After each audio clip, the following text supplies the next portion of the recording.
Hello, Cowboy fans. You are watching the Cowboy Tweet Tracker. This is NFL Week number 9, and we're about to cover the latest and greatest in Cowboy player tweets. So, a depressing weekend. We had a big loss to Philadelphia, but there was some big news that happened just before the game. On Saturday, Tashard Choice, who had been totally MIA on Twitter, we covered this last week. We couldn't get a tweet out of this guy for 7 days, 8 days. Suddenly he comes on the scene and he tweets out, "I just want to say thanks to all the great Dallas Cowboy fans. My time in Dallas has come to an end and the best is yet to come. God bless." So I thought this was really surprising. I didn't picture him getting cut. And moreover, I didn't picture him exiting in such a classy way. You know, Tashard is kind of the mouth of the South, always has something to say. And I thought this was a good example of him taking the higher road this time. And so I have to give him some credit for that. Of course, Tashard hates his haters. And so, immediately after he puts this out, someone says, "Noble, but you fumbled your way out of Dallas. This is part of his plan for you. Get well and good luck." So, kind of a half nice, half critical tweet. Tashard just can't, leave that alone. It's funny. He has a lot of people that compliment him, but he usually only responded to the haters. And his next tweet was, "If you think that's the reason, you stupid, but just stay tuned. It ain't over." So apparently, Tashard has big plans for himself at Washington, and I guess we can say best of luck to him, but not best of luck when they play the Cowboys. That's for sure. All right, moving on. So the players after that were getting on the plane and actually started tweeting, and I'm thinking that they actually have Wi-Fi access in that plane because it seems like they're putting out tweets right while they're in flight, which is pretty cool.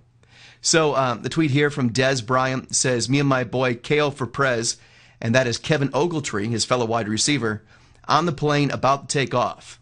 And then he includes a picture with his tweet. And here it is. It's him and Ogletree in the background. And Ogletree looks like he's kind of going off there in the back. But was really impressed by Dez's apparel here, his suit. I mean, he's got the black on black on black. He's got the black suit, the black shirt, the black tie. My only question is, it almost looks like he's going to a black tie formal event. So Dez looks like a great outfit there, but I mean, maybe that's something you want to say for the Emmy Awards or the ESPYs or something like that. Now, that's not all of the fashionable tweets that also come out. Barry Church apparently had his phone on the plane and was taking pictures of people who were sleeping. And so he tweeted, "Don't fall asleep on the plane." And then you got a tweet, and this guy is getting it. I mean, he is getting after his rest right here. And I tried to identify who this is. I'm sure people out there know who it is, but I just can't tell this with the lighting and with his head kicked back so much. But I thought this was kind of funny. So he looks like he's enjoying himself and getting rested up for the game. So if you know who that is, put some comments in the YouTube below there and tell us, who is this mystery player? Next week, coming up from Frank Walker. So this was after the plane. I think this was actually on the day of the game while they were getting ready to go to the Philadelphia Eagles stadium. And Frank Walker, the cornerback for the Dallas Cowboys, tweets, "So I figured I would let the world know how I personally feel about the Philadelphia Eagles. F them. It's time for war. Cowboys, let's do this." So, obviously it didn't pan out the way. If it was a war, it was a slaughter. Our team got slaughtered. Big bummer, but I still like Frank Walker's attitude. At least he's aggressive. He's trying to rile people up, and I'd rather have someone like that who wants to go and put up a fight each time than just is going to be kind of milquetoast or mediocre. The next tweet we have actually came out a couple days after the game from tight end Martellus Bennett, another one who kind of gets in these exchanges with his haters a lot of times on Twitter. And he's been really silent. I find that when players don't have such a good game, they kind of stay out of the Twitter sphere for quite some time. So Martellus just has put up very few tweets this week, but the only one he did really put up that was of substance was, "No one wants to look in the mirror, but everybody wants to stare out their windows." So, wow, Mr. Deep Philosophy here, talking about how, everyone wants to look at somebody else, but not in themselves. So I thought that was kind of interesting. And the next one came from cornerback Terrence Newman. Now, Terrence tweets on occasion, but he's not a big tweeter. And this guy was really going off on full tweet mode this week. So he tweeted, this was after the game on Monday, I think he was doing a radio show or an appearance, and he said, had a good time with some real fans. And then he followed this up with a series of about 3 or 4 other tweets, and I'm going to read them from bottom up because that's the order they came in at. He said, the ones who don't gamble a D play fantasy football types, the ones who feel your pain when S don't go right, but you still have your back. Then he says, just for clarification, that's the type of real fans I'm talking about, not the ones who live you when you win. Oh, it must mean like you when you win and hate you when you lose. So he put that out. So that was a lot for Terrence, and that just came out in a series of these. And then, of course, we had a hater kind of responded to Terrence, says, a real fan will tell you the truth. You guys are mediocre. I'm a diehard fan, but you guys are just making this season unbearable. And so Newman actually goes back and tweets back this stream. And he says, nobody said we are the best team in football. We are a mediocre team, and our record proves that. Nobody is sugarcoating anything. It is easier to do your job when you know that you have the support of people who benefit from what you do. Yes, it is. All I'm saying is, if you're a true fan, you should believe in us. A lot of people didn't believe in Jesus until it's too late. I believe in you as a fan that you will support us. So, and that was all coming out to that one hater that tweeted to Terrence. So obviously a lot of emotion here, but I think I like what Terrence is saying. It's like, hey, if you're a real fan, you're going to stick with us through thick and thin. And I think that, if you look at it, and if you were there as a fan for the Super Bowls that were won in the 90s, hopefully you were there when we went 1-15 under Jimmy Johnson's first season. Because it's kind of like that pain that you experience makes those Super Bowls mean all that much more. So if you're a fair weather fan and you own, I saw a tweet from somebody that they were turning off the game because they were too disgusted. That's not a real fan. You got to watch the whole game. You got to stick in there because when they do win, it makes it all that more meaningful to you. At least that's my philosophy.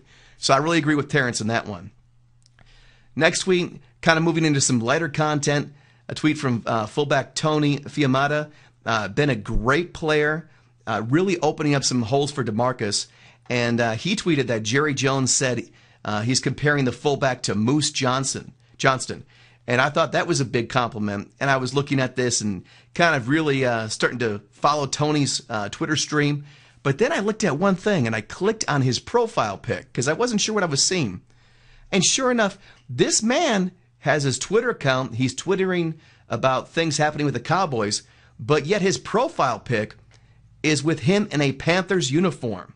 I mean, he's got at least the silver on, but he's got silver and teal. I mean, that just kind of hurts my eyes. Come on, Tony. I mean, if you're going to update and give us tweets, get a shot of you in your uniform, man. I mean, represent the Cowboys, not the Panthers. All right, next week, offensive lineman Montre Holland. We asked him, we said, hey, Montre, we covered you a couple weeks back that you went to the Charles Bentley Academy to improve on your offensive line skills. One of the things we saw people do there at that camp was pushing a big truck. And we asked him, we want to know, did you push that Suburban at this camp that you went to? And he tweeted us back. He said, of course we pushed that Suburban. So he was clarifying that that was not only a truck, but it was a Suburban. And again, for those of you that did not see the shot a couple of weeks ago, this is LaCharles Bentley. This is the exercise that they do. One of the exercises they do at the camp is pushing a Suburban in reverse. And so I thought that's pretty tough stuff there. So too bad we couldn't have a shot of Montre, though. That'd have been even cooler. All right, next tweet from Barry Church. I thought this was kind of funny. He says, extra throwback pick. And I thought, throwback pick, what does that mean? And so we have a shot here, I guess, of him and maybe his college crew here. And you can see Barry is in the lower center in the gray shirt with the watch on his hand there, giving the peace sign. And I thought this shot was funny because a couple of things. It looks like there's kind of a professional background in the back. So it was like all posed out. But I thought this is funny that Barry was one of the few people in this picture without a girl. You see the guy in the Orange Crush t-shirt. He's got a girl. You see the guy in the back on the right-hand side. He's actually got a girl, and she's in a half shirt. And Barry's just sitting alone. So I thought, man, if you're going to put a picture up, you got to represent yourself, right? And I guess, though, at least he did better than the guy on the left-hand side who only made half the picture. But there's a shot of Barry and his old college teammates, possibly, I guess. Then the next tweet comes up from kicker Dan Bailey. You know, we don't get many tweets from the kicker here, so we figured we'd throw one up. I thought it was funny when everybody else is playing Madden. This guy is playing soccer on his Xbox.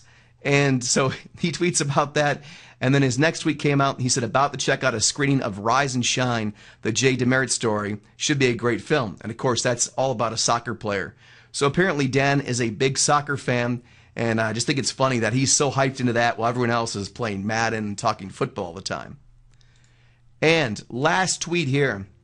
Thought this is a good tweet to kind of wrap things up. It comes from Loren Robinson. He's the wide receiver for the Dallas Cowboys. He's the only guy that caught a touchdown pass in the last game against Philadelphia. And so here, I thought this was really important to show. You know, a lot of the Philadelphia Eagle fans booed him when he spiked the football, thinking that that was kind of obnoxious or that he didn't have his head in the game. And he got a lot of, crap for that on the internet. But the story behind this is that Loren went to visit a child in the hospital a couple weeks ago on the bye week. And the child was battling brain cancer, and one of the things he wanted to do was meet a Dallas Cowboy.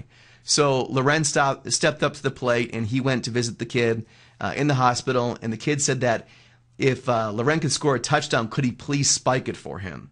And so that's what Loren did. When he got in that game, the reason he spiked the football was for that child in the hospital. I think his name is Tyler. And he put out a tweet here. He said, recently met a little boy battling cancer.